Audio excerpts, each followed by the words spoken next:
News line, अचूक वेधक. सातारा जिल्ह्यात गेल्या 2 दिवसांपासून मुसळधार पाऊस सुरू असून विशेषतः कोयना धरण परिसरात संततधार पावसामुळे धरणातील पाणीसाठ्यात सातत्याने वाढ होत आहे. हवामान विभागाने जिल्ह्यासाठी रेड अलर्ट जारी केला असून पुढील काही तासांतही जोरदार ते अतिजोरदार पावसाची शक्यता व्यक्त करण्यात आली आहे. शनिवारी 4 जुलै रोजी सायंकाळी 5 वाजेच्या अहवालानुसार कोयना धरणातील एकूण पाणीसाठा 19.11 TMC तर उपयुक्त पाणीसाठा 13.99 TMC इतका नोंदवण्यात आला आहे. धरणात सध्या 29,164 क्युसेक्स पाण्याची आवक सुरू असल्याने पाणीसाठ्यात सातत्याने वाढ होत आहे. दरम्यान कोयना धरणाच्या पाणलोट क्षेत्रात सुरू असलेल्या जोरदार पावसाचा परिणाम कृष्णा आणि कोयना नद्यांवरही दिसून येत आहे. सततच्या पावसामुळे दोन्ही नद्यांच्या पाणीपातीत वाढ झाली असून नदीकाठच्या नागरिकांनी तसेच शेतकऱ्यांनी सतर्क राहण्याचे आवाहन प्रशासनाकडून करण्यात आले आहे.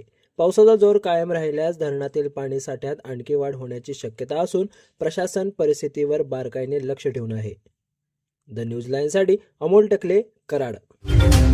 न्यूज लाईन, अचूक वेधक.